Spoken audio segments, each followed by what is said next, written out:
Welcome to the Digital Marketing News. I'm Tiffani Allen. And with your first story this week, I am Joshua Nite. Hey, do you like it when things are relevant? Yes. I prefer it when things are relevant too. Fortunately, the folks at Facebook agree with us. Oh. They are making it easier for marketers to tell exactly just how relevant their ads were. Wow. So it used to be relevance was a single metric. After you ran your ad, you would go and look and it would say, have that. Kind of and that's not very informative, really. So kind of a single opaque metric. So instead of that, they are turning it into 3 different rankings. One is overall quality, one is engagement rate, and one is conversion rate. Okay. So 3 different rankings. Those are all compared to how other ads competing for the same audience performed. Wow. So this is great stuff. We love measurement. We love improving stuff. Keep an eye out for this. It's coming April 30th. I like it. Yeah. So, you know, something that's really relevant to B2B marketers? Do you have a relevant segue for me?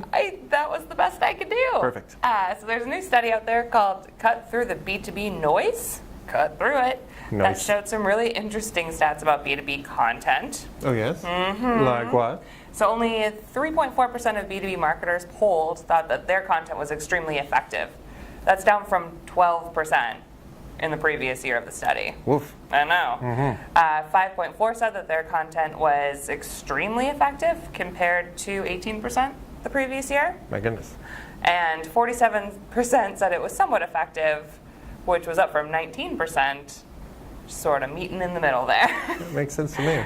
So some key learnings from this, there are quite a few issues for marketers, especially B2B marketers, around identifying the right target for content, persona-based marketing and that sort of thing, knowing how to measure the impact of the content, and then of course, you know, just knowing where to put the content is another whole ball of wax here.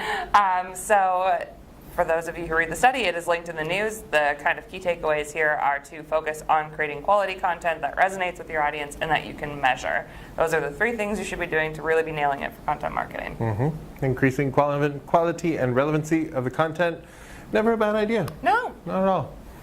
So switching gears just a little bit from content to advertising. Yes. Wanted to talk a little bit about native advertising, that is native display ads that are intended to mimic in their form but not in a legally binding way the content that you might encounter on a website or social media network. Yep. There was a recent study by eMarketer that looked at a whole bunch of native display ads, and they discovered a few key traits. First, they're becoming more mobile. Okay. 88.8% of ads are going to be served on mobile by 2020, Wow. they say. They're becoming more programmatic. So 87.7% going to be programmatically purchased by 2020. And they're becoming ever so slightly less social. So social media is down about 3% to 73.5%. Still a pretty sizable chunk of all display ads being on social. The interesting thing, though, here is they say the native display market is mature. So they're calling it that. It's currently worried about bills and the slow onslaught of death and how they're going to pay for their kids' college. No, Fair enough. mature in that they don't see these numbers changing overly much over time. They say this is the typical native ad now is going to be bought programmatically from a social site, served up on mobile, and that's just kind of what a display ad is now. So I thought that was fascinating the way that's shaking out. You know what I found fascinating? So many things, I feel like. Yes. Give me one. The list of 11 skills that marketers should have that we found in a recent infographic from Maryville University. It showed 11 important marketing skills. That is one more than 10. That is one more than 10, precisely. So the first one was content marketing, which I thought was interesting, specifically within content creation, analytics, and project management. Yeah. Number 2 was mobile marketing, so that's pretty relevant to what you were just talking about. Exactly. See what I did there? So that's mobile design, development, and e-commerce analytics. But there are a lot more of these skills, which I found exciting because they're all skills that we have here as an agency, including email marketing, social media marketing search, video production. Getting big. Keep an eye on that one. Data analysis. Also big. And then operations, UX design, and then blogging, which is different than content marketing. Yes. If you don't know the difference, you should probably hire an agency to do both of those things for you. Yeah, or Google it. Yeah. Or both. An agency like this one. Right. Just saying. Hey, Do you consider yourself a social media influencer? No. Nope. You might be, though. So there's an interesting thing. Like, people who might not have considered themselves influential may consider themselves more so after reading a recent report from Trust Insights.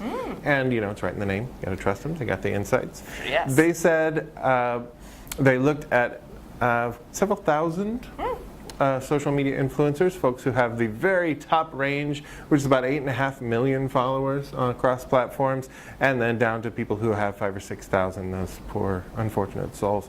But their takeaway was the bigger the audience, the lower the engagement rate. Right. So there is, not only are there diminishing returns as your audience gets bigger, there is just a cliff in engagement, and not the fun guy from Cheers either. So, there was a drop off in engagement, just like off a cliff, at 20K for Facebook, 60K for Twitter. So Instagram, though, is interesting. They are more gradually tapered. They don't have just a huge drop off. There is a market decline at 6K and then a sharp decline at 50K. Interesting. I thought that the Instagram engagement levels were interesting too. That was bizarre. It's like 10 times more than Facebook and 400 times more than Twitter. No big deal. Yeah, right? just a little something we might want to look into. So there is movement toward nano and micro influencers as well, a smaller audience, but again, to your point, more engaged audience, which is important.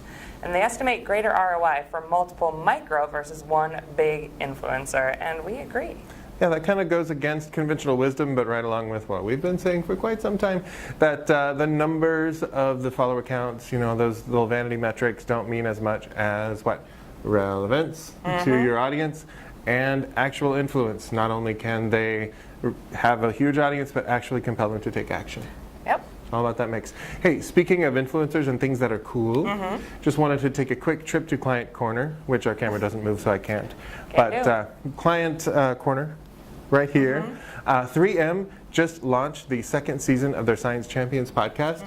I'm super excited about this because I like to help them make it and I like to listen to it. It's fantastic. First episode has Dr. Jeff Terry, who is a physicist and a nuclear energy specialist. It's fascinating. The second has Joanne Manister, who is a science teacher, biology teacher, and she is on Twitter at Science Goddess, making science accessible to people, talking about science education and renewable energy and cell biology and all kinds of neat stuff. So if you like science, and if you like 3M, and who doesn't, you got Post-it notes, take a look at that too.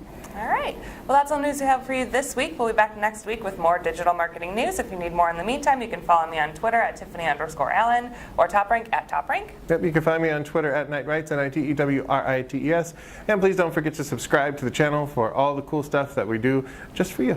And we'll see you next week. Thanks for tuning in. Bye.